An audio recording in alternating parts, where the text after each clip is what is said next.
Alright guys, welcome back to Legends of Evil, where I spotlight villains from movies, TV, video games, everything, pretty much every villain outside comic books, more or less, to, broaden the villain horizon. So, today I'm going to go back to the Star Wars universe and talk about someone who, probably a character who has had a rise and fall. Well, I have a love-hate relationship with this character, and that character in question is General Grievous. Now, the story of Grievous is an interesting one, because it's not really a story that most people seem to remember. It's kind of like almost like a secret origin in some cases. Now, Grievous is not a droid. Let's get that out of the way. As he's always said, he is not a droid. He may be a general of the droid army, but that does not make him a droid himself. He's in reality a cyborg. Although, granted, it's kind of like the RoboCop situation, where only a few things were spared. Think of it, yeah, Grievous is kind of like the dark RoboCop, more or less. But yeah, Grievous is actually from a planet called Kali. He is known as the Kalis, and he was a general who was more or less leading rebellion with his people of Kali against a race of technologically advanced mantis-like creatures called the Huck, who were enslaving and experimenting and, in some cases, consuming the Kalish. So Grievous, as he was known, he had a different name. His name was Quadam As Salim. I think that was his name. So he basically fought them throughout the long, but after a long campaign, he was eventually, mentally worn down. Grievous was kind of pretty much mentally and physically exhausted, and with his battle with the Huck, and he more or less was feeling that, every time there was a victory for the Kali, he would lose so many friends and comrades and even he even lost his first wife during the wars, and a majority of his children. He did have children at one point, but the Huck slaughtered them all. So he eventually changed his name to become known as Grievous, because he would bring that kind of grieving he would have in himself and bring it down on his enemies. Eventually, under Grievous's command, the Kalish were about to win their battle against the Huck. But then the Huck decided to go to Coruscant to pledge this, to make a plea to the Republic and beg them for help, saying that the Huck were on a peacekeeping mission and the Kali were slaughtering them. This in turn made Grievous begin his long and undying hatred for the Kali, for both, the Jedi and the Republic in question, because the Republic came down with Republic soldiers and Jedi, defeated the Kali, and more or less broke the army in two. One day when Grievous was attempting to make leave on his ship, go on a patrol, the ship malfunctioned and crash-landed, badly injuring him and killing everyone else on board. However, what he didn't know was that the ship was sabotaged by Count Dooku, who was working with Sidious, and to make him into the droid general we all know him to be.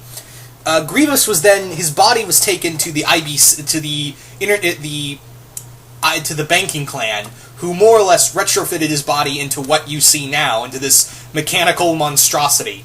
Grievous at first hated being in charge of the droid army. When he was on Geonosis, he more or less got a look at what the droids were. Even with the super battle droids, he despised these just mindless automatons that he would be forced to work with.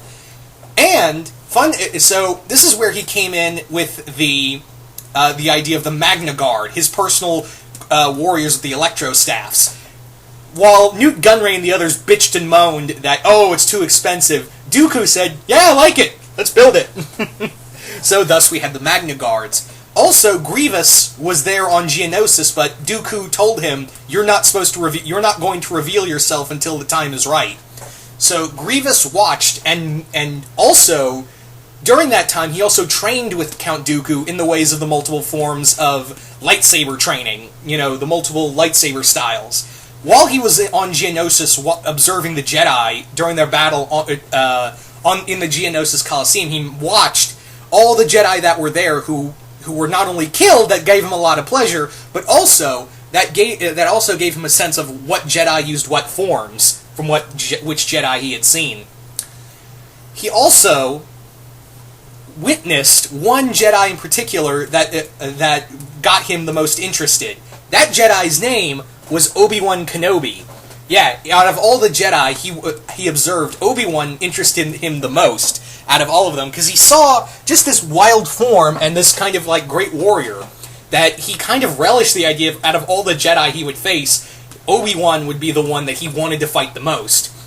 So, 4 months into the war, Grievous still was supposed to fight in the shadows, and he was still training under Dooku, and even sometimes with Ventress and Dirge, until eventually he was allowed to be seen.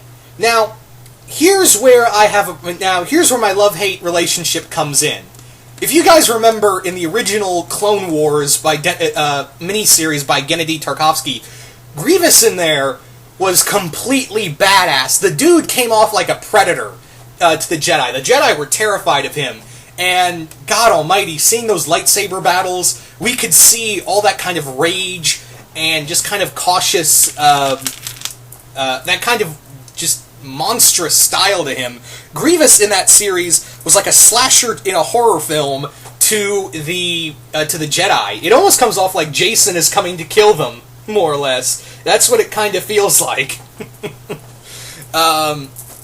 But yeah, with that Grievous, he also had the John DiMaggio. For those that know, John DiMaggio did the voice of Grievous for a little while. I think another voice actor did it in the second part of Tarkovsky's series. But yeah, Grievous had this very cold, metallic voice, and also he put all of his training. He was just a monster, more or less. And then I was like, oh, he's so cool. As a kid, I was like, God damn, Grievous is awesome.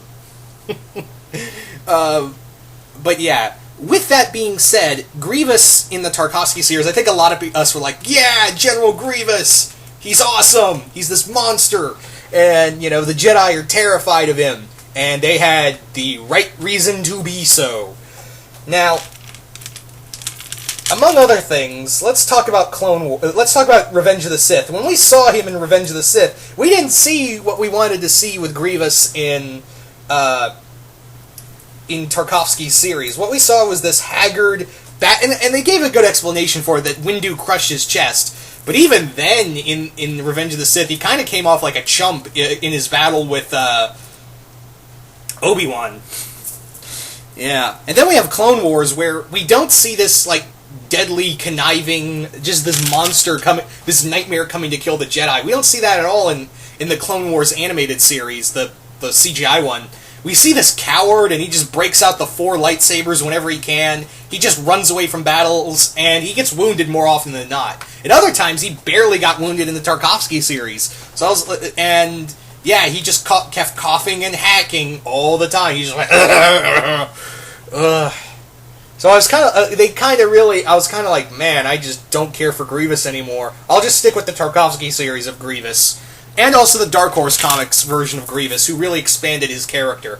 But I like Clone Wars. There are some changes in there that I liked, and there were others that I didn't. The stuff they did with Grievous was not one of them. Ventress, on the other hand, is completely awesome in there. But Grievous, Grievous is one of my... I don't know, if I ever do, like, top whatever Star Wars characters, he'd probably be in somewhere in the 20s. But, if you'd asked me, like, my younger self, I'd have been like, oh, yeah, Grievous is, like, top 10, right off the bat. But, yeah. Now, other things about Grievous himself is that, he and Obi-Wan kind of had this interesting rivalry, because Grievous, in his private moments, Grievous believed that Obi-Wan was, destined to, he was destined to fight Obi-Wan in either a life or death battle, because... Really, he believed that the gods were punishing him he believed that the gods that he believed in Kalish were punishing him for becoming this metal monstrosity. So, and when he saw, Obi-Wan and challenged him during the Clone Wars, he always felt like, he was the one unstoppable object that he just could not defeat in a head-on battle. So that was the thing with Grievous, is that he always, he believed that either Obi-Wan's going to kill him, or he's going to kill Obi-Wan and earn his favor with the gods once more. So Grievous, in some cases, very dangerous, this great general. In other cases, he's an idiot with a breathing problem. So, again, he's a great, in some cases he's a great character, and I'm not saying that Disney ruined him, because you gotta understand that Clone Wars was bought before Disney was Clone Wars was made before, Disney made the buyout, so I can't really blame the stuff they did with Disney. I just think it was just some changes that they, really, I was like, God, why'd you, Revenge of the Sith version of Grievous, God, it sucks, and then they kind of followed it suit with this character who could have, like, in the Tarkovsky series, could have been like a nightmare for the Jedi, but, nope, they just make him this coward who, you can barely understand, and I don't hate Grievous's voice, but they really distorted it in Clone Wars. They really made it so, like, hard to understand in some cases. But yeah. Anyway, so, you guys tell me, what do you guys think of General Grievous? Do you like him? Do you hate him? Yeah,